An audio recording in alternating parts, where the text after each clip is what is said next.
வீடும் என் வீட்டார் அனைவரும் ஓயாமல் நன்றி சொல்வோம். நானும் என் வீடும் என் வீட்டார் அனைவரும் ஓயாமல் நன்றி சொல்வோம். ஒரு கரு போல காத்தீரே நன்றி, என்னை சிதையாமல் சுமந்தீரே நன்றி. ஒரு கரு போல காத்தீரே நன்றி, என்னை சிதையாமல் சுமந்தீரே நன்றி. எபினேசரே எபினேசரே, இந்நாள் வரை சுமந்தவரே. எபினேசரே எபினேசரே, என் நினைவா இருப்பவரே. நன்றி நன்றி நன்றி, இதயத்தில் சுமந்தீரே நன்றி. நன்றி நன்றி நன்றி, ஒரு கரு போல சுமந்தீரே நன்றி. ஒன்றுமே இல்லாமல் துவங்கின என் வாழ்வு நன்மையால் நிறைந்துள்ளதே. சொல்லுங்க. ஒன்றுமே இல்லாமல் துவங்கின என் வாழ்வு நன்மையால் நிறைந்துள்ளதே. ஒரு தீமையும் நினைக்காத நல்ல ஒரு தகப்பன் உம்மை போல இல்ல.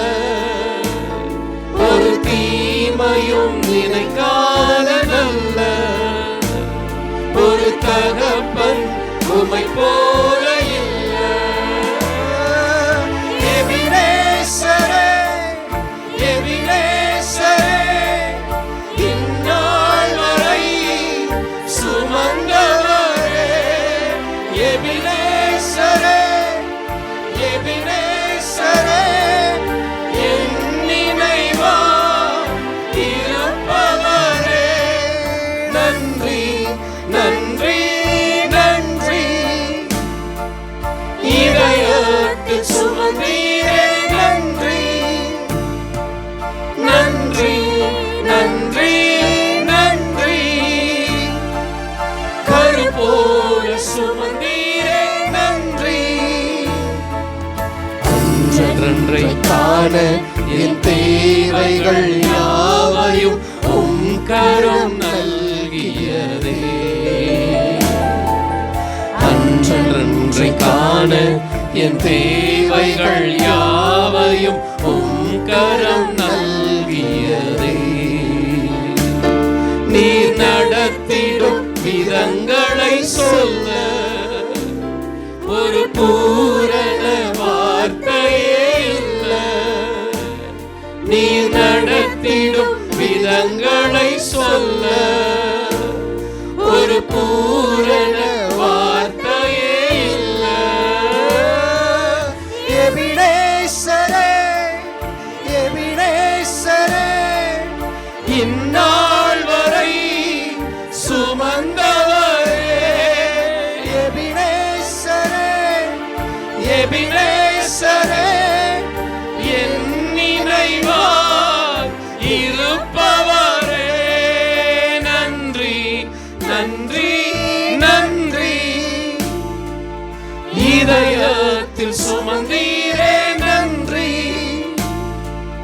நன்றி நன்றி நன்றி, கரு போல சுமந்தீரே நன்றி. ஞானிகள் மத்தியில் பைத்தியம் என்னையும் அழைத்தது அதிசயமே. ஞானிகள் மத்தியில் பைத்தியம் என்னையும் அழைத்தது அதிசயமே. நான் இதற்கான பாத்திரன் அல்ல, இது கிருபையே வேறொன்றும் இல்லை. சொல்லுங்க. நான் இதற்கான பாத்திரம் அல்ல, இது கிருபையே வேறொன்றுமல்ல. எபினேசரே, எபினேசரே, எந்நாள் வரை சுமந்தவரே. எபினேசரே, எபினேசரே, என் நினைவா இருப்பவரே. நன்றி நன்றி நன்றி, இதயத்தில் சுமந்தீரே. நன்றி நன்றி நன்றி நன்றி, கருப்போல சுமந்தீரே. நன்றி நன்றி நன்றி நன்றி, இதயத்தில் சுமந்தீரே. நன்றி நன்றி நன்றி, கருப்போல சுமந்தீரே. நன்றி. அனைவருக்கும் புத்தாண்டு நல்வாழ்த்துக்கள். என் பேர் மௌரியா. நான் 1ஆம் வகுப்பு படிக்கிறேன். எனக்கு கொடுக்கப்பட்ட தலைப்பு எனக்கு பிடித்த இடம். எனக்கு மிகவும் பிடித்த இடம் என்னுடைய வீடு. அது ஒன்றும் பெரிய பங்களா அல்ல, எல்லாம் வசதிகளும் நிறைந்த இடமும் அல்ல. எத்தனையோ இடங்கள் பார்ப்பதற்கு பிரமிப்பாக அழகாக இருந்தாலும் என் மனதிற்கு பிடித்த இடம் என்னுடைய வீடு. ஏனென்றால் உறவுகள் இருக்கும் இடம். அப்பா, அம்மா, அக்கா, தாத்தா, பாட்டி, சித்தி, சித்தப்பா, இப்படிப்பட்ட உறவுகள் இருக்கும் இடம் எனக்கு மிகவும் பிடிக்கும். என்னுடைய விளையாட்டு பொம்மைகள் சிலது உடைந்திருக்கும், ஆனாலும் அது எனக்கு மிகவும் பிடிக்கும்.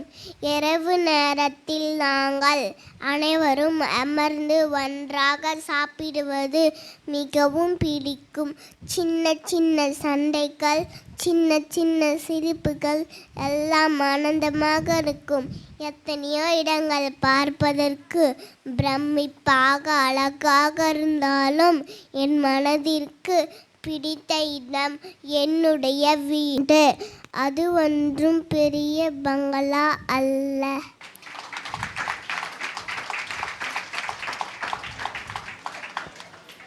கர்த்தருடைய பரிசுத்த நாமம் மகிமைப்படுவதாக. ஆராதனைக்கு வந்திருக்கிறதான உங்கள் ஒவ்வொருவரையும் ஆண்டவராய் இயேசு கிறிஸ்துவின் நாமத்தினாலே வாழ்த்தி வரவேற்கிறோம். இப்பொழுது கூட நம் தலைகளை தாழ்த்தி ஜெபிப்போம். ஒரு சில மணி துளிகள், அதாவது இன்னும் 1 மணி நேரம் தான் இருக்குது. இந்த வருடத்தை நம்ம முடிக்க போகிறோம். தேவனுடைய சமூகத்தில் ஆண்டோடைய வார்த்தை கேட்க போகிறோம். தலைகளை தாழ்த்தி நம்ம ஜெபிக்கலாமா? ஸ்தோத்திரம் ஆண்டவரே, எங்கள் அன்பின் பரலோக பிதாவே, அப்பா, இந்த நல்ல நேரத்துக்காக நன்றி செலுத்துகிறோம். இந்த வருடம் முழுவதும் நீர் எங்களை கண்ணின் மணி போல பாதுகாத்து ஆண்டவரே ஸ்தோத்திரிக்கிறோம் ஐயா. இந்த கடைசி நாளிலும் உம்முடைய சமூகத்தில் நாங்கள் வந்து நிற்கும்படியாக எங்களுக்கு நீர் கொடுத்த கிருபைகளுக்காய் நன்றி செலுத்துகிறோம். அப்பா, உம்மை உயர்த்துகிறோம், உம்மை நாங்கள் மகிமைப்படுத்துகிறோம். ராஜா, இந்த நேரத்திலும் உம்முடைய வார்த்தைகளுக்காய் காத்திருக்கிறோம். ஆண்டவரே தேவரீர், நாங்கள் இவ்வளவு நேரம் பாடி ஆராதித்தோம், உம்மை உயர்த்தினோம். ஆண்டவரே ராஜா, நன்றி தகப்பனே. இந்த நேரத்தையும் நீங்கள் பொறுப்பெடுத்து கொள்ளுங்க. எங்களை நீங்கள் ஆளுகை செய்யுங்க. எங்களோட ஆவி, ஆத்துமா, சரீரத்தை நீங்கள் ஆளுகை செய்யும்படியாக உம்முடைய கரத்தில் ஒப்பு கொடுக்கிறோம். ஆண்டவரே அப்பா, ஸ்தோத்திரிக்கிறோம். ஆண்டவரே, எங்களுடைய உள்ளந்திரியங்களை ஆண்டவரே அப்பா உம்முடைய பாதத்தில் வைக்கிறோம். தேவரீர் ஸ்தோத்திரம், எங்களுடைய மனக்கண்களை திறந்தரலும். வேதத்தை ஆண்டவரை அறிந்து கொள்ளும்படி எங்களுடைய மனக்கண்களை திறந்தரலும். ஆண்டவரே, கேட்கிற ஆண்டவரே உம்முடைய வார்த்தைகளை ஆண்டவரே பகிர்ந்து கொடுக்கிற உம்முடைய அடியாளை தாழ்த்தி உம்முடைய கரங்களில் ஒப்பு கொடுக்கிறோம். இயேசுவின் நாமத்தில் பிதாவே, ஆமென். எல்லா கரங்களை தட்டி நம்ம ஆண்டவருக்கு நன்றி செலுத்தலாமா? ஹல்லேலூயா, ஹல்லேலூயா. கரங்களை உயர்த்தி ஆண்டவருக்கு நன்றி சொல்லலாமா? ஸ்தோத்திரம். ஹல்லேலூயா, ஹல்லேலூயா, ஹல்லேலூயா. எங்கள் வாழ்நாள் ஃபுல்லாக ஆண்டவரை மகிமைப்படுத்துறணும் இல்லையா? ஆண்டவர் எத்தனை நன்மைகள் நம்மளுக்கு செய்திருக்கிறார். அவருக்கு துதி பலியை செலுத்தணும். ஆண்டவருக்கு மகிமை உண்டாகட்டும். 2 நாளாகமம் 15ஆம் அதிகாரம் 7வது வசனத்தை வாசிக்கலாம். நீங்களோ உங்கள் கைகளை நெகிழவிடாமல் திடன் கொள்ளுங்கள், உங்கள் கிரியைகளுக்கு பலன் உண்டு என்றான். நம்முடைய ஆண்டவர் தம்முடைய ஜனங்களை அக்கறையோடு விசாரிக்கிற தேவன். அவர் நன்றாய் விசாரிக்கிற தேவன், அவர் உண்மையாய் விசாரிக்கிற தேவன், அவர் ஜாக்கிரதையாய் விசாரிக்கிற தேவன் என்று சொல்லி நாம் கடந்த வாரத்திலே தேவனுடைய வார்த்தையை கேட்டோம். ஆனால் இன்றைக்கி ஆண்டவர் சொல்கிறாரு, நீங்களோ என் ஜனங்களே உங்களுடைய கைகளை நெகிழ விடாமல் திடன் கொள்ளுங்கள், உங்கள் கிரியைகளுக்கு பலன் உண்டு. என்ன உண்டா? உங்களுடைய கிரியைகளுக்கு என்ன உண்டா? பலன் உண்டு. இன்றைக்கி நம்முடைய செய்தியின் தலைப்பு என்னென்னா, பலன் தருகிற தேவன். ஆண்டவர் நமக்கு என்ன செய்யப்படுறாரா? ரிவார்டு. நம்ம செய்கிற ஒவ்வொரு காரியத்துக்கும் ஆண்டவர் என்ன செய்ய போகிறாரு? பலன் தர போகிற தேவனாக இருக்கிறார். ஹல்லேலூயா, ஹல்லேலூயா. நிச்சயமாக ஆண்டோடைய பலன் நமக்கு வரப்போகிறது. இந்த வார்த்தை சொல்கிறது, அந்த வார்த்தையில் 2 பிரிவாக நம்ம பிரித்து பார்க்க போகிறோம். அதே 2 நாளாம் 15:7 சொல்லுது, நீங்களோ உங்கள் கைகளை நெகிழ விடாமல் திடன் கொள்ளுங்கள். ஆண்டவர் தம்முடைய ஜனங்களை பார்த்து சொல்கிறாரு, நீங்கள் உங்கள் கைகளை என்ன செய்யாதீங்க? நெகிழ விடாதீங்க, திடன் கொள்ளுங்கள். ஆண்டவர் நம்மை ஆட்சி தேற்றுகிற தேவன், நம்மை அரவணைக்கிற தேவன், நம்மை தட்டி கொடுக்கிற தேவன், நம்மை உற்சாகப்படுத்துகிற தேவன் சொல்லுகிறார், நீங்கள் திடன் கொள்ளுங்கள். இந்த வருஷத்தில் எத்தனையோ சூழ்நிலையில் நம்ம கடந்து வந்திருக்கிறோம். கண்ணீரின் சூழ்நிலைகள், வியாதியின் சூழ்நிலைகள், சரீரத்தில் எத்தனையோ பாடுகள். அதுக்கு மத்தியில் தேவ ஆலயத்துக்கு வந்திருக்கிறோம், தேவனை தேடி வந்திருக்கிறோம். ஆண்டவர் சொல்கிறார், என் மகனே, என் மகளே, திடன்கொள், உன் கரங்களை நெகிழ விடாதே, உன் கரங்களை வானத்துக்கு நேராக உயர்த்து. நான் இவ்வளவு நேரம் தேவனுடைய ஆலயத்துக்கு வந்தேன், தேவனை பணிந்து கொண்டேன். இந்த வருடம் முழுவதும் உபவாச ஜபங்கள், தேவனுடைய ஆராதனைகள், வீடுகளில் ஆண்டவரை தொழுது கொண்டேன், ஆலயத்தில் தேவனை தொழுது கொண்டேன். ஆனால் ஆண்டவர் சொல்கிற, மகளே, இது இன்னும் பத்தாது, இன்னும் போதாது, இன்னும் என்கிட்ட வரணும், இன்னும் என்கிட்ட நெருங்கி வரணும். உங்களுடைய கரங்களை நெகிழ விடாதுங்க, திடன் கொள்ளுங்கள், பயப்படாதே, திடன் கொள்ளுங்கள். 2023 எப்படி நம்ம முடிப்போமோ என்று சொல்லி பயந்திருந்த சூழ்நிலைகள் உண்டு. ஆனால் ஆண்டவர் நம்மை தட்டி கொடுத்தார், நம்மை உற்சாகப்படுத்தினார், நம்மை அரவணைத்தார், நம்மை இம்மட்டுமாக அழைத்து கொண்டு வந்த தேவன். அவர் உண்மை உள்ளவர். ஹல்லேலூயா, ஹல்லேலூயா. சங்கீதக்காரன் சொல்கிறான், சங்கீதம் 144:1 வாசியுங்கள். என் கைகளை போருக்கும் என் விரல்களை யுத்தத்திற்கும் படிப்பிக்கிற என் கண்மலையாகிய கர்த்தருக்கு ஸ்தோத்திரம். தாவீது சொல்கிறார், என் கைகளை போருக்கும் என் விரல்களை யுத்தத்திற்கும் படிப்பிக்கிற என் கண்மலையாய கர்த்தருக்கு ஸ்தோத்திரம். என் கைகளை யுத்தத்திற்கும் ஆண்டவரை நோக்கி, ஆண்டவரே, நான் எல்லா சூழ்நிலையிலும் நான் உண்மை தான் நோக்கி பார்ப்பேன். ஆண்டவரே, ஆண்டவரே, நான் எல்லா கண்ணீரின் பாதையிலும் எனக்கு நீர் போதுமானவர், எனக்கு நீர் உண்மை உள்ளவர். அவன் தேவனை சார்ந்து கொண்டான் என்று பார்க்கிறோம். கைகளை தளர விடாதே என்று தேவன் நம்மை பார்த்து சொல்லும் பொழுது ஒரு வார்த்தை சொல்கிறாரு, திடன்கொள், திடன்கொள். ஆண்டவர் சொல்கிறார், அந்த திடன்கொள் என்கிறதான அந்த வார்த்தைக்கு ஒரு நல்ல பதம் இருக்கிறது. உற்சாகமாயிரு, தைரியம் உள்ளவனாயிரு, விசுவாசம் உள்ளவனாயிரு, தயக்கமின்றி முன்னேறு. ஒரு ஓட்டப்பந்தய வீரன் அவன் ஓடுகளத்தில் ஓடிக்கொண்டு இருக்கிறான் என்று சொன்னால் எல்லாரும் அவனை உற்சாகப்படுத்துவார்கள், எல்லாரும் அவனை தட்டி கொடுத்து, வேகமாக ஓடு, இன்னும் கொஞ்ச நேரம்தான், முடிந்துவிடும், நீ தான் ஜெயிக்க போற என்று சொல்லி அவனை தட்டி கொடுத்து உற்சாகப்படுத்துவார்கள். அப்படித்தானே நம்முடைய ஆண்டவரும் இந்த வருடத்தில் எத்தனையோ பாதைகள், ஓடுகள பாதைகள் இருந்தது, கண்ணீரின் பாதைகள் இருந்தது, துக்கத்தின் பாதைகள் இருந்தது. ஆண்டவர் நம்மை தட்டி கொடுத்தார். திடன்கொள், நான் உன் கூட இருக்கிறேன், பயப்படாத, எந்த சூழ்நிலையிலும் உன்னை விட்டு நான் விலக மாட்டேன். ஹல்லேலூயா, மனிதர்கள் விலகி போகலாம், நம்ம நம்பின இந்த சொந்தங்கள் பந்தங்கள் எல்லாம் விலகி போகலாம். ஆனால் கடைசி வரை கர்த்தர் நம்மோடு இருக்கிறார். ஹல்லேலூயா. இந்த வருடத்தை துவங்கின நாள் முதற்கொண்டு இந்த நாள் வரைக்கும் ஆண்டவர் நம்மோடு கூட நம்முடைய கரங்களை பிடித்து நம்ம அழைத்து சொல்லுகிறார், திடன்கொள். ஹல்லேலூயா, ஹல்லேலூயா. யோசுவாவில் வாசிக்கிறோம். யோசுவா 1ஆம் அதிகாரம் 6வது வசனத்தை வாசிக்கிறோம். பலங்கொண்டு திடமனதாயிரு, இந்த ஜனத்தின் பிதாக்களுக்கு நான் கொடுப்பேன் என்று ஆணையிட்ட தேசத்தை நீ இவர்களுக்கு பங்கிடுவாய். மனம் சோர்ந்து போய் யோசுவா இருக்கிறான். காரணம் என்ன? அவனுடைய தலைவன் மோசே மரித்து போய்விட்டான். இஸ்ரவேல் ஜனங்களை எகிப்து தேசத்திலிருந்து அழைத்து கொண்டு வந்ததான மோசே இப்பொழுது மரித்து போய்விட்டான். யோசே மனம் சோர்ந்து போயிருக்கிறான். ஆண்டவரே, நான் இந்த இஸ்ரவேல் ஜனங்களை நான் எப்படி வழி நடத்த போகிறேன்? நான் எப்படி இந்த ஜனங்களை நான் கூட்டிக் கொண்டு போவேன் என்று சொல்லி அவன் மனம் சோர்ந்து போயிருக்கும் பொழுது ஆண்டவர் ஓடோடி வருகிறார். மகனே, கலங்காதே, பயப்படாத. அந்த அதிகாரத்தில் 1ஆம் அதிகாரத்தில் 3 முறை ஆண்டவர் சொல்கிறார், திடன்கொள், திடன்கொள், திடன்கொள், பலன் கொண்டு திடமனதாயிரு, திகையாதே, கலங்காதே, நீ போகும் இடமெல்லாம் உன் தேவனாய் கர்த்தர் உன்னோடு கூட வருவார். ஹல்லேலூயா. இந்த இரவு வேளையிலும் ஆண்டவர் நம்மை பார்த்து சொல்லுகிறார், ஒரு நல்ல தகப்பனாக, ஒரு நல்ல உற்ற துணையாக ஆண்டவர் சொல்லுகிறார், பலன் கொண்டு திடமனதாயிரு. என் மகனே, என் மகளே, பலன் கொண்டு திடமனதாயிரு. மனம் சோர்ந்திருக்கிறாயா? இதோ நான் உன் அருகில் இருக்கிறேன். நீ போகும் இடமெல்லாம் நான் உன்னோடு கூட வருவேன். யோசுவாவுக்கு சொன்ன வார்த்தையை தேவன் நிறைவேற்றினார். பலன் கொண்டு திடமனதாயிரு. ஹல்லேலூயா. 2வது பார்க்கிறோம், பயந்திருந்த சீஷர்கள், பயந்திருந்த சீஷர்களை ஆண்டவர் உற்சாகப்படுத்துகிறதை பார்க்கிறோம்.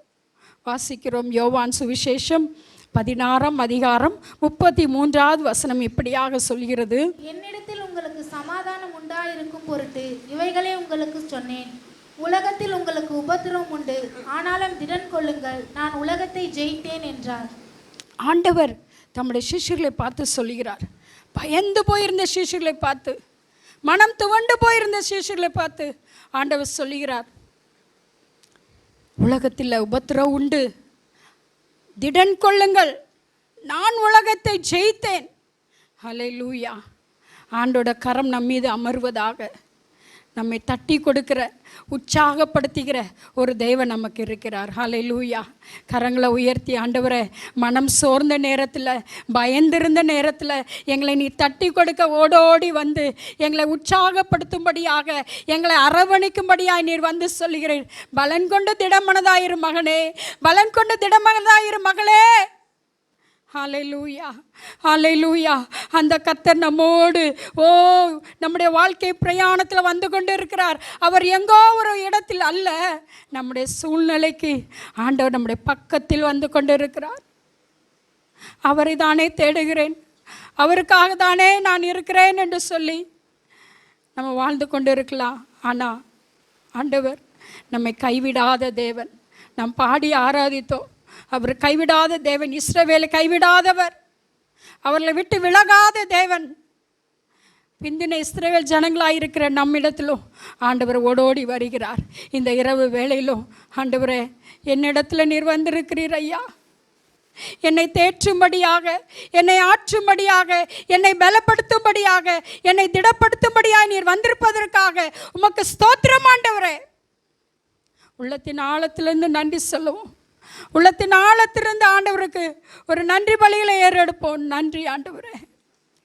ஏசாயா 35:4 சொல்கிறது, மனம் பதறுகிறவர்களை பார்த்து நீங்கள் பயப்படாதிருங்கள், திடன் கொள்ளுங்கள், இதோ உங்கள் தேவன் நீதியை சரிகட்டவும் உங்கள் தேவன் பதிலளிக்கவும் வருவார், அவர் வந்து உங்களை ரட்சிப்பார் என்று சொல்லுங்கள். ஹல்லேலூயா. மனம் பதறுகிறவர்களை பார்த்து, மனம் சோர்ந்து போயிருக்கிறவர்களை பார்த்து நீங்கள் பயப்படாதிருங்கள், திடன் கொள்ளுங்கள், இதோ உங்கள் தேவன் நீதியை சரி கட்டவும் உங்கள் தேவன் பதிலளிக்கவும் வருகிறார், திடன் கொள்ளுங்கள். ஆண்டோட வார்த்தை நமக்கு நேராய் வருகிறது. திடன் கொள் மகனே, திடன் கொள் மகளே. ஆண்டவர் நம்மை தட்டி கொடுத்து உற்சாகப்படுத்தி நம்மை இந்த புதிய வருடத்துக்குள்ளே நுழைவதற்கு ஆண்டவர் ஆவலோடு எதிர்பார்த்து கொண்டு இருக்கிறார். ஆண்டவர் நான் அவன் கூட இருக்கிறேன்.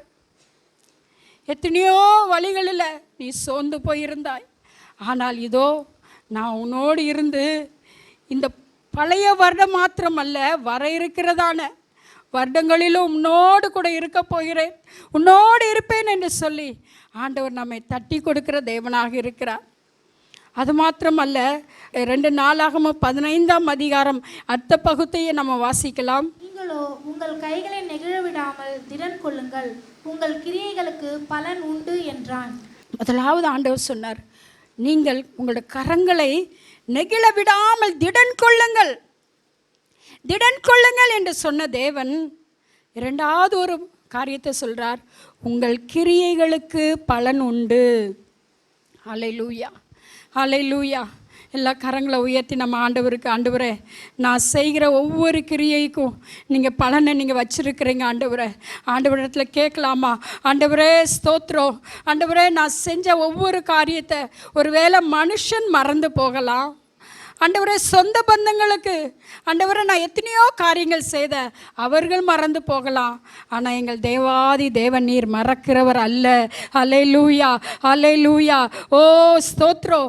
அவர்களுக்கே மறக்க மாட்டேன் என்று சொல்லும்போது ஆண்டவருக்காக நம்ம ஓடுகிற, ஆண்டவருக்காக நம்ம செயலாட்டுகிற, ஆண்டவருக்காக நம்ம பிரயாசப்படுகிற ஒவ்வொரு காரியத்திலும் ஆண்டவர் பலனை தர போதுமான தேவனாக இருக்கிறார். ஹல்லேலூயா. வருடத்தில் உபவாச ஜபங்கள் 21 நாள் ஓடோடி வரோம். காலையில் ஓடி வந்தோம், மாலையில் ஓடி வந்தோம், இரவு நேரங்களில் ஓடி வந்தோம், ஜெபித்தோம். பலன் இல்லை. வீட்டுக்குள்ளே போனால் பலன் இல்லை, வேலை ஸ்தலத்தில் போனால் உயர்வு இல்லை. உள்ளத்தில் ஒரு கேள்வி, நான் இந்த தேவனை தானே ஆராதிக்கிறேன், நான் இந்த தேவனை தானே பணிந்து கொள்கிறேன், எல்லாவற்றையும் விட்டு வந்தேனே, எனக்கு என்ன பலன் கிடைக்கும், எனக்கு எந்த நன்மை கிடைக்கும்? ஆண்டோட சமூகத்தில் ஒரு வேளை நீங்கள் கேள்விக்குறியோடு காத்திருக்கலாம். ஆண்டவருக்காக நான் ஊழியத்துக்காக நான் தாங்குகிறேன், ஆண்டோட சமூகத்தில் நான் காத்திருக்கிறேன், 21 நாள் நான் சாப்பிடாம இருந்து ஜெபம் பண்ணேன், என்ன பலன், என்ன பிரயோஜனம் என்று சொல்லி காத்திருக்கலாம். மனம் கஷ்டப்பட்டு கொண்டு இருக்கலாம். ஆனால் ஆண்டவர் சொல்கிறாரு, எபிரேயர் 10ஆம் அதிகாரம் 35வது வசனத்தை வாசிக்கலாமா? ஆகையால் மிகுந்த பலனுக்கு ஏதுவான உங்கள் தைரியத்தை விட்டுவிடாதிருங்கள். மிகுந்த பலன் ஆண்டவர் அவருடைய சமூகத்தில் வைத்திருக்கிறார். அது மாத்திரமல்ல, தம்மை தேடுகிறவர்களுக்கு பலன் அளிக்கிற தேவன். ஆண்டவர் ஒருபோதும் சொல்லலை என்னை விருதாவாய் தேடுங்கள் என்று ஆண்டவர் ஒருபோதும் நம்மை பார்த்து ஆண்டவர் சொல்லலை. அவர் தம்மை தேடுகிறவர்களுக்கு ஆண்டவர் பலன் அளிக்கிற தேவன். ஒரு ரிவார்டு கொடுக்கப்படுகிறது இந்த பூமியிலே, நமக்கு ஒரு ரிவார்டு. ஹல்லேலூயா. நாம் வாழ்கிற இந்த நாட்களிலே ஆண்டவர் நம்முடைய பிரயாசத்துக்கு ஏற்ற பலனை ஆண்டவர் தர போதுமான தேவனாக இருக்கிறார். அவர் மிகுந்த பலனை அளிக்கிறார். இரண்டாவது ஒருவருக்கு மிகுந்த பலனை அளித்தது பார்க்கிறோம். ரூத்து 2ஆம் அதிகாரம் 12வது வசனத்தை வாசிக்கலாம். செய்கைக்கு தக்க பலனை கர்த்தர் உனக்கு கட்டளையிடுவாராக. இஸ்ரவேலின் தேவனாகிய கர்த்தருடைய செட்டையின் கீழ் அடைக்கலமாய் வந்த உனக்கு அவராலே நிறைவான பலன் கிடைப்பதாக என்றான். பாருங்க, போவாஸ் ரூத்தை பார்த்து சொல்றான், உன் செய்கைக்கு தக்க பலனை கர்த்தர் உனக்கு கட்டளையிடுவாராக. இஸ்ரவேலின் தேவனாய கர்த்தருடைய செட்டையின் கீழே அடைக்கலமாய் வந்த உனக்கு அவராலே நிறைவான பலன் உண்டாவதாக. ஏன் போவாஸ் இப்படி சொல்லுறான் என்றால், ரூத் மோவாப் தேசத்திலிருந்து தன்னுடைய மாமியாரோடு பெத்லேமுக்கு கடந்து வருகிறாள். மாமியார் சொல்கிறான், மகளே நீ உன்னோட இனப்பண்ண ஜந்துக்களோடு நீ போய்விடு என்று சொல்லும் பொழுது ரூத் சொல்கிறாள், இல்லை, உம்முடைய தேவன் என்னுடைய தேவன், உம்முடைய ஜனங்கள் என்னுடைய ஜனங்கள் என்று சொல்லி அவள் ஆண்டவரை பற்றி கொண்டாள் என்று பார்க்கிறோம், ஆண்டவரை பின்பற்றினாள் என்று பார்க்கிறோம். அதனால தான் அவன் போவாஸ் சொல்கிறான், இஸ்ரவேலின் தேவனாய செட்டையின் கீழே அடைக்கலமாய் வந்த உனக்கு அவராலே நிறைவான பலன் உண்டாகுவதாக என்று சொல்லி இந்த இரவு வேளையிலும் ஆண்டவருடைய செட்டில் கீழே வந்திருக்கிறதான, அவரை நம்பி வந்திருக்கிறதான, அவர் மீது விசுவாசத்தோடு வந்திருக்கிறதான ஆண்டவர் உங்களை பார்த்து சொல்கிறார், உங்களுக்கு நிறைவான பலன், ஹல்லேலூயா, உங்களுக்கு நிறைவான பலனை நான் வைத்திருக்கிறேன் என்று ஆண்டவர் சொல்லுகிறார். ஹல்லேலூயா. செபிக்கிற, உபவாசிக்கிற, தேவனை தேடுகிற அன்பு உள்ளங்கள் சோர்ந்து போகக்கூடாது என்று சொல்லி ஆண்டவர் தம்முடைய வார்த்தையினால் ஒவ்வொருவரையும் தேற்றி ஆற்றுகிறதை நாம் பார்க்க முடிகிறது. இப்படியாக வேதத்தில் ஒரு மனுஷனை குறித்து பார்க்கிறோம். அவன் எப்படியெல்லாம் நிறைவான பலனை தேவனுடைய பாதத்தில் பெற்றான் என்று சொல்லி நாம் பார்க்க போகிறோம். லூக்கா 5ஆம் அதிகாரம் 1வது வசனத்தை வாசிக்கலாமா? பின்பு அவர் கெனசரேத்து கடலருகே நின்றபொழுது திரளான ஜனங்கள் தேவ வசனத்தை கேட்கும்படி அவரிடத்தில் நெருங்கினார்கள். பாருங்க, லூக்கா 5ஆம் அதிகாரம் 1வது வசனம் சொல்கிறது, ஆண்டவர் அந்த கடலருகே வந்து நிற்கிறார். திரளான ஜனங்கள் வேத வசனத்தை கேட்கும்படியாக அவரிடத்தில் நெருங்கினார்கள். ஒரு கூட்டம் ஆண்டவரிடத்தில் நெருங்கி வருகிறது. இன்னொரு கூட்டம் இருக்குது பாருங்க. லூக்கா 4ஆம் அதிகாரம் 29வது வசனத்தை வாசிக்கலாம். எழுந்திருந்து அவரை ஊருக்கு புறம்பே தள்ளி தங்கள் ஊர் கட்டப்பட்டிருந்த செங்குத்தான மலையின் சிகரத்திலிருந்து அவரை தலைகீழாய் தள்ளி விடும்படிக்கு அவ்விடத்துக்கு கொண்டு போனார்கள். இயேசுவை தேடி 2 கூட்டம் வருது. ஒரு கூட்டம் ஆண்டோட போதனையை கேட்கணும், ஆண்டோட வார்த்தையை கேட்கணும், ஆண்டோடைய வார்த்தையை கேட்டால் என் வாழ்க்கையில் ஜீவன் உண்டாகும், நித்திய ஜீவன் உண்டாகும் என்று ஆண்டவரை தேடி வருகிற ஒரு கூட்டம் இருக்கிறது. இன்னொரு கூட்டம் அவரை தள்ளிவிட, இந்த இயேசு எங்களுக்கு வேண்டாம், இந்த இயேசு எங்களுக்கு வேண்டாம் என்று சொல்லி அவரை தள்ளிவிட ஒரு கூட்டம் ஆயத்தமாக இருக்கிறது. இந்த இரவு வேளையில் நாம் எந்த கூட்டத்தில் இருக்கிறோம்? ஆண்டோட வார்த்தையில் கேட்டு அவருடைய வார்த்தைகளுக்கு கீழ்ப்படுகிற கூட்டத்தில் இருக்கிறோமா? இல்லை எனக்கு இந்த சபை வேண்டாம், இந்த இயேசு வேண்டாம் என்று சொல்லி அந்த கூட்டத்தில் இருக்கிறோமா? நம்ம சற்று ஆராய்ந்து பார்ப்போம். ஆண்டவர், நான் உம்மை புறம்பே தள்ளுகிறவனாய் அல்ல, உம்முடைய வார்த்தையில் கேட்டு உம்முடைய வார்த்தையின்படி நடந்து ஆண்டவரே நீர் எனக்கு வைத்திருக்கிற பலனை அனுபவிக்கிறதான ஒரு ஆண்டவரே ஆத்துமாவாக என்னை மாற்றும், ஆண்டவரே என்னை உயிருள்ளவனாய் மாற்றும் என்று ஆண்டோட சமூகத்தில் கேட்போம். 2வது சொல்லப்படுகிறது, அதே லூக்கா 5ஆம் அதிகாரம் 2வது வசனத்தை வாசிக்கலாம். அப்பொழுது கடற்கரையில் நின்ற 2 படகுகளை கண்டார். மீன் பிடிக்கிறவர்கள் அவைகளை விட்டிறங்கி வலைகளை அலசிக் கொண்டிருந்தார்கள். இந்த சம்பவத்தில் இந்த படகு யாருடையது என்று சொன்னால் இந்த படகு பேதுருவனுடையது என்று பார்க்கிறோம். இந்த மீனவர்கள் என்ன பண்ணுறாங்களாம், பொதுவாக மீன் பிடிக்கிறவர்கள் மீன் பிடித்து தன்னுடைய அந்த கரைக்கு வந்த பிறகு அவர்கள் என்ன செய்வார்கள், அந்த வலையெல்லாம் அலசி சுத்தம் பண்ணுவார்கள். இப்பொழுது அந்த வலையெல்லாம் அலசி சுத்தம் பண்ணி கொண்டு இருக்கிறதை பார்க்க முடிகிறது. இயேசு அங்கே வந்து கொண்டு இருக்கிறார், ஆண்டவர் அங்கே வந்து கொண்டு இருக்கிறார். திரளான ஜனங்களும் அவருடைய போதகத்தை கேட்கும்படியாக வந்து நெருங்கி கொண்டு இருக்கிறார்கள். இப்பொழுது ஆண்டோடைய கண்கள் அந்த வெறுமையான படகை பார்க்கிறது. ஆண்டோட கண்கள் அந்த வெறுமையான படகை பார்க்கிறது. அந்த படகு யாருடையது என்று சொன்னால் பேதுருடையது என்று பார்க்கிறோம். லூக்கா 5ஆம் அதிகாரம் 3வது வசனத்தை வாசியுங்கள். அப்பொழுது அந்த படகுகளில் ஒன்றில் ஏறினார். அது சீமோனுடையதாய் இருந்தது. அதை கரையிலிருந்து சற்றே தள்ளும்படி அவனை கேட்டுக்கொண்டு அந்த படவில் உட்கார்ந்து ஜனங்களுக்கு போதகம் பண்ணினார். பாருங்க, அப்பொழுது அந்த படகில் ஒன்றில் ஏறினார். அந்த படகு சீமோனுடையதாய் இருந்தது. அது சீமோனுடையதாய் இருந்தது. ஆண்டவர் சீமோனை பார்த்து சொல்கிறார், உன் படகு எனக்கு தாப்பா, கொஞ்ச நேரம் நான் இப்பொழுது ஜனங்களுக்கு போதகம் பண்ண வேண்டும், ஜனங்களுக்கு நான் என்னுடைய வார்த்தையை சொல்லணும், கொஞ்சம் உன் படகை கொடு என்று சொல்லும் பொழுது பேதுரு ஆண்டவருக்கு தன்னுடைய படகை கொடுக்கிறான். பேதுரு என்ன பண்ணுறான், தன்னுடைய படகை ஆண்டவருக்கு கொடுக்கிறான்.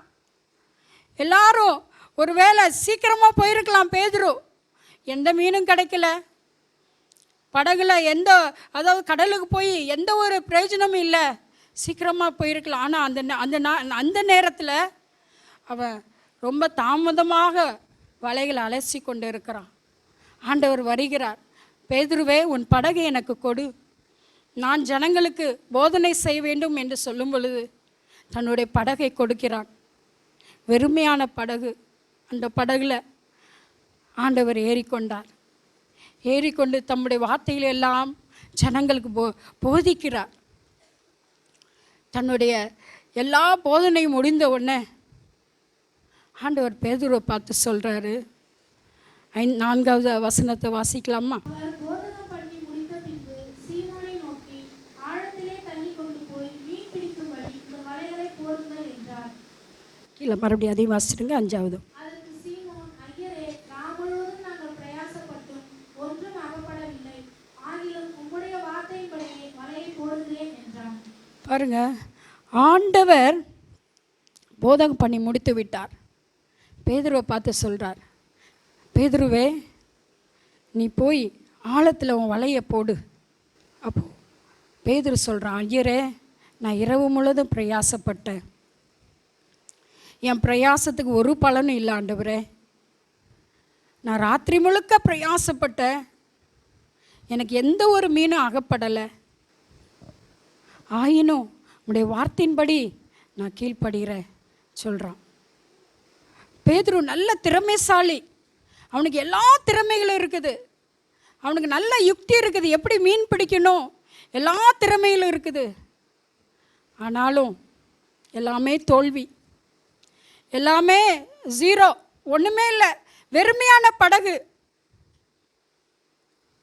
இந்த இரவு வேளையிலும் எத்தனையோ முயற்சி எடுத்தீங்க, வாழ்க்கையில் முன்னேறுவதற்கு எத்தனையோ முயற்சி எடுத்த, எல்லாமே தோல்வியில் முடிஞ்சிருச்சு. என்னோடய யுக்தி, என்னோடய ஞானம், என்னுடைய அறிவு எல்லாவற்றையும் அந்த உபயோகித்து பார்த்தேன், எதுவுமே நடக்கலை. கடைசி உம்முடைய பாதத்தில் வந்து நிற்கிற, கடைசி உம்முடைய சமூகத்தில் வந்து நிற்கிற. பேதுரு சொல்கிறான், ஆண்டவரே, எனக்கு வேறு வழி தெரியல ஆண்டவரே. ஆயினும் ஐயரே, ஆயினும் உடைய வார்த்தையின்படி, ஆயினும் உடைய வார்த்தைக்கு நான் கீழ்ப்படுகிறேன். இந்த நேரத்திலும் ஆண்டவர் நம்மை பார்த்து கேட்குறார், நீ பிரயாசப்பட்டது உனக்கு கிடைச்சதா? நீ பிரயாசப்பட்டது உங்களுடைய வாழ்க்கையில் நடந்ததா? மகனே, மகளே, ஆண்டவர் நம்மளை பார்த்து கேட்கும் பொழுது நம்ம என்ன சொல்லுவோம்? எதுவுமே இல்லை ஆண்டவரே. நான் ஓடினது, சர்ச்சுக்கு வராமல் ஓடினேன், வேலை ஸ்தலத்துக்கு ஓடினேன், அந்த மனுஷனுக்கு ஓடினேன், இந்த காரியத்துக்காக நான் பிரயாசப்பட்டேன், எதுவுமே வாய்க்கல ஆண்டவரே.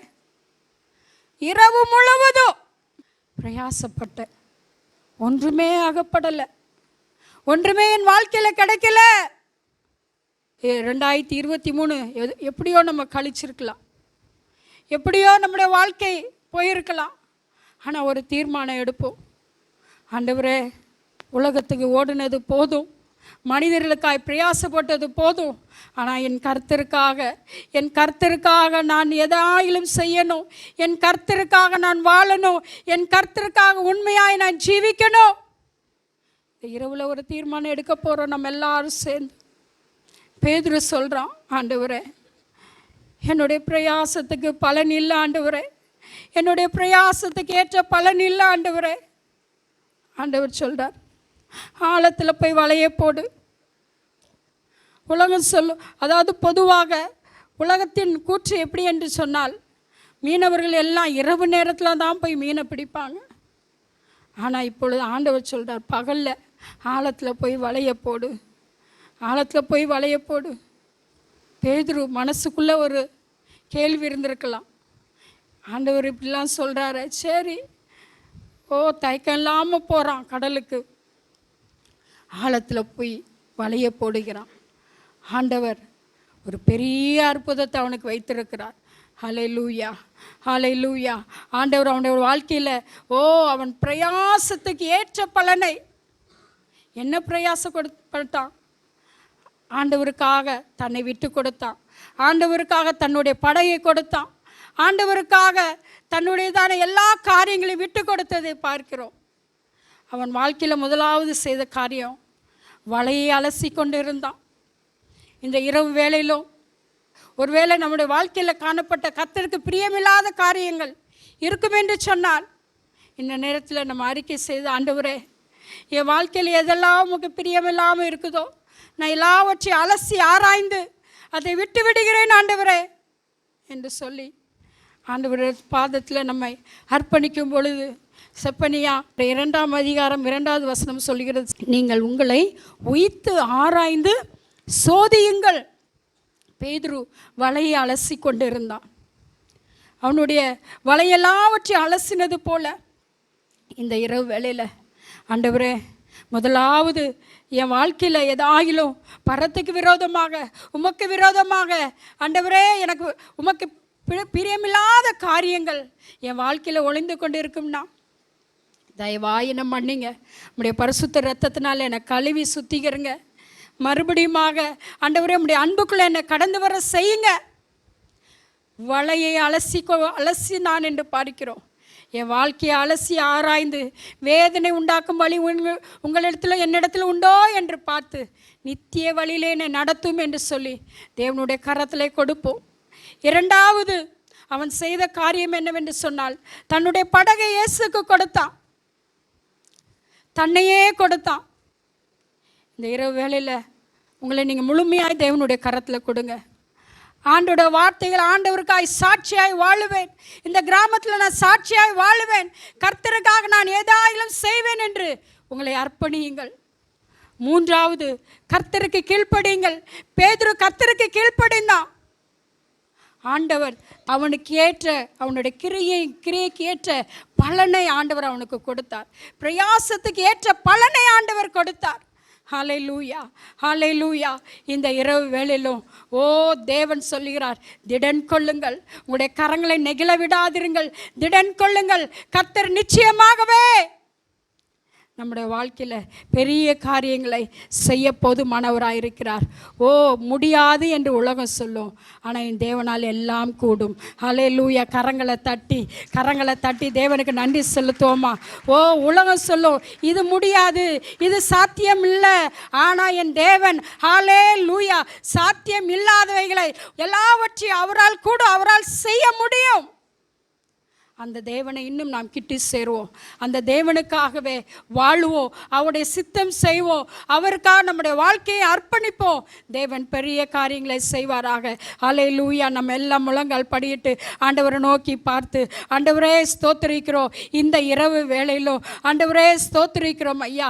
ஆண்டவரே உம்முடைய சமூகத்தில் ஆண்டவரே பாடி துதிக்கும்படியாக, உம்மை உயர்த்தும்படியாக, உம்மை ஆராதிக்கும்படியாக ஹல்லேலூயா ஆண்டவரே ஸ்தோத்திரிக்கிறோம். தகப்பனே, உம்முடைய வார்த்தையில கேட்கும்படியாக எங்களுக்கு நீர் கொடுத்த இந்த கிருபைகளுக்காக, கேட்கும்படியாக ஆண்டவரே நீர் கொடுத்த கிருபைகளுக்காக நன்றி ஆண்டவரே. ஸ்தோத்திரம் ஆண்டவரே. இதோ பேதுருவை போல எங்களுடைய வாழ்க்கையை அலசி ஆராய்கிறோம். இன்னும் ஒரு அரை மணி நேரத்துக்குள்ளாக நாங்கள் புதிய வருடத்துக்குள்ளே போகிறோம் ஆண்டவரே. ஆண்டவரே, நீர் எங்களை திடன் கொள்ளுங்கள். நான் உலகத்தை ஜெயித்தேன் என்று சொல்லி ஆண்டவரே எங்களை தட்டி கொடுக்கிற தேவன், எங்களை உற்சாகப்படுத்துகிற தேவன், எங்களை அரவணைக்கிற தேவன். நீ சொல்லுகிறீர், உன் கிரியைக்கு ஏற்ற பலன் உண்டு. ஹல்லேலூயா. உன் கிரியைக்கு ஏற்ற பலன். ஸ்தோத்திரம். மனிதர்கள் மறந்து போகலாம், ஆனால் தேவன் மறப்பதில்லை. ஆண்டவர் மறக்காத தேவன், ஆண்டவர் நம்மை விட்டு விலகாத தேவன், ஆண்டவர் நம்மை விட்டு விலகாத தேவன். பேதுரு தன்னையே கொடுத்தான், தன்னை ஆராய்ந்து பார்த்தான். ஹல்லேலூயா. தன்னுடைய படகை கொடுத்தான். சாத்தியமில்லாததையும் ஆண்டவர் சாத்தியமாக மாற்றினார். அவனுடைய பிரயாசத்துக்கு ஏற்ற பலனை தேவன் கட்டளையிட்டது போல இதோ இந்த இரவு வேளையிலும் ஆண்டவர் உங்களுக்கு ஏற்ற ஸ்தோத்திரம் பலனை தேவன் தர போதுமானவராய் இருக்கிறார். கரங்களை தட்டி நம் தேவனுக்கு நன்றி செலுத்துவோமா? ஹல்லேலூயா. ஆமென். ஆண்டவருக்கு மகிமை உண்டாகட்டும். நீங்களோ உங்கள் கைகளை நெகிழ விடாமல் திடன் கொள்ளுங்கள், உங்கள் கிரியைகளுக்கு பலன் உண்டு. ஒருபோதும் நம்முடைய கிரியைகள் வீணாய் போகவே போகாது. எத்தனை பேர் விசுவாசிக்கிறீங்க? 2 கரங்களை உயர்த்தி. ரூத் தேவனை நம்பி வந்தது, இஸ்ரவேலின் தேவனுடைய செட்டைகளின் கீழ் அடைக்கலமாய் வந்தது. வீணாய் போனதோ? அந்த தேசத்தில் நம்பி வந்தாள். உம்முடைய தேவன் என்னுடைய தேவன், தேவனை உறுதியாய் சார்ந்து கொண்டது, வீணாய் போகவில்லை. பேதுரு தன்னுடைய படகை கர்த்தருக்கு கொடுத்தது, வீணாய் போகவில்லை. கரங்களை உயர்த்தி அல்லேலூயா. இந்த நாளிலும் அன்பானவர்களே, தேவனை தேடி ஓடோடி வந்திருக்கிற, அவருடைய செட்டலை நிழலிலே வந்திருக்கிற உங்களுக்கு நிறைவான பலனை கர்த்தர் வைத்திருக்கிறார். ஒருவேளை வெறுமையை, ஒருவேளை இந்த நாளிலே இந்த வருடத்திலே சூழ்நிலை காட்டியிருக்கலாம், இந்த வருடம் வெறுமையான படகை காட்டியிருக்கலாம். ஆனால் இந்த இரவு வேளையில் இந்த வருடத்தை முடிக்க இருக்கிற இந்த நேரத்தில் கர்த்தர் சொல்கிறார், உங்களுடைய கிரியைகளுக்கு ஏற்ற பலன் உண்டு. கரங்களை தட்டி ஹல்லேலூயா ஹல்லேலூயா. நம்முடைய தேவன் வனாந்திரத்தை வயல்வெளியாய் மாற்றுகிறவர். காடானவைகளை களிப்பாய் செழிப்பாய் மாற்றுகிற தேவன். ஆண்டவர் நம்மத்திலே கடந்து வருவார். ஆனால் சூழ்நிலைகள் மாறும், முடியாதவைகள் எல்லாம் சாத்தியமாக மாறும். 2 கரங்களை உயர்த்தி, ஆண்டவரே நாங்கள் உம்மை அழைக்கிறோம். ஆண்டவரே தகப்பனே, அப்பா, அந்த படகிலே இயேசு வந்து அமர்ந்த பின்பு அந்த படகு வெறுமையாய் இல்லை, அந்த படகு நிறைந்து வழி ஆரம்பித்தது. நிறைவே நீர் வாரும் ஆண்டவரே. எங்களுடைய குறைவுகள் எல்லாம் மாறணும், எங்களுடைய வாழ்க்கையில நிறைவு உண்டாகணும். கரங்களை தட்டி கர்த்தரை மகிமைப்படுத்துவோமா? ஆமென் ஹல்லேலூயா ஹல்லேலூயா ஆமென். நமக்கு ஸ்தோத்திரம் ஆண்டவரே. ஆமென். Thank you Jesus.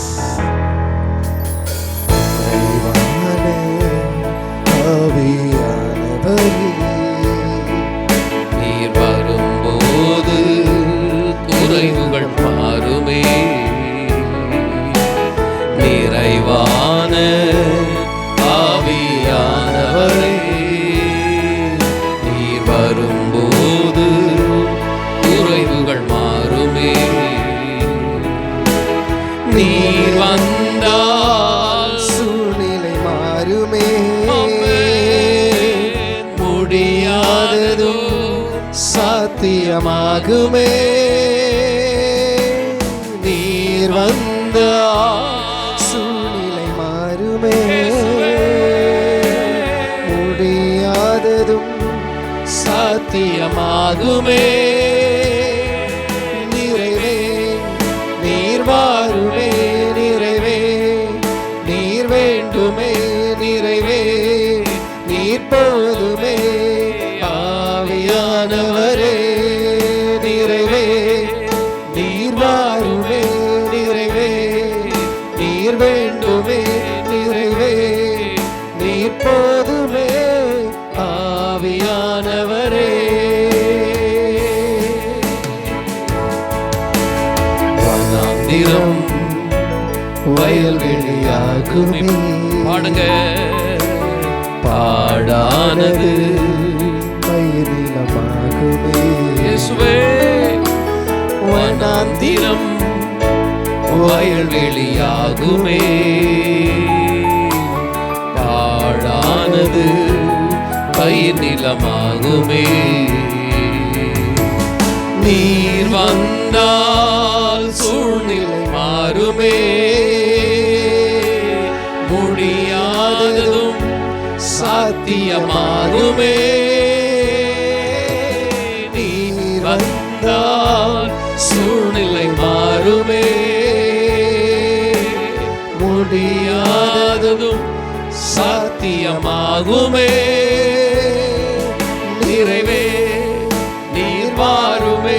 நிறைவே நீர் வேண்டுமே. நிறைவே நீர் போதுமே. ஆவியானவரே, நிறைவே நீர் வாருமே. நிறைவே நீர் வேண்டுமே. நிறைவே நீர் போதுமே. ஆவியானவரே,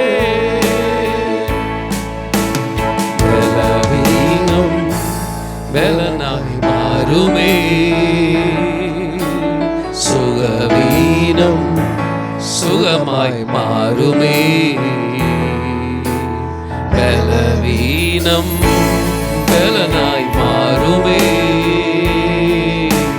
சுகவீனம் சுகமாய் மாறுமே. சொல்லுங்க, நீர் வந்தால், நீர் வந்தால் சூழ்நிலை மாறுமே. மாறோ சூழ்நிலை.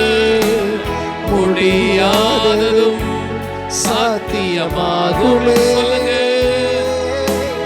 நீர் வந்தால் சூழ்நிலை மாறுமே.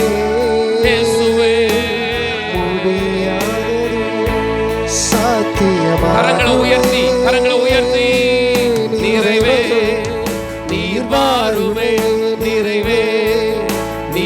வேண்டுமே நிறைவே, நீர் போதுமே ஆவியானவரே. நிறைவே நீர் வாருமே நிறைவே, நீர் வேண்டுமே நிறைவே, நீர் போதுமே ஆவியானவரே. நிறைவான ஆவியானவரே, நீர் வரும்போது குறைவுகள் மாறுமே. நிறைவான ஆவியானவரே, நீர் வரும்போது குறைவுகள் மாறுமே. விசுவாசத்தோடு நீர் வந்தால், நீர் வந்தால் சூழ்நிலை மாறுமே. ஆண்டவரே, எங்களுடைய குடும்பத்துல, எங்களுடைய சபையில, எங்களுடைய வாழ்க்கையில, எங்களுடைய வருமானத்துல, எங்களுடைய வேலையில, எங்களுடைய பிள்ளைகளுடைய காரியங்கள்ல நீர் வந்தால், நீர் வந்தால் சூழ்நிலை ஆண்டவரே ஒரு மாற்றம் ஏற்படணும். முடியாததும் சாத்தியமாக ரெண்டு கரங்களை உயர்த்தி சொல்லலாமா? நிறைவே இயேசுவே நீர் வாருமே வாரும் ஆண்டவரே. நிறைவே, நீர் வேண்டுமே நிறைவே, நீர் போதுமே ஆவியானவரே. நிறைவே நீர் வாருமே நிறைவே, நீர் வேண்டுமே நிறைவே, நீர் போதுமே ஆவியானவரே. நல்ல கரங்களை தட்டி ஹல்லேலூயா ஹல்லேலூயா.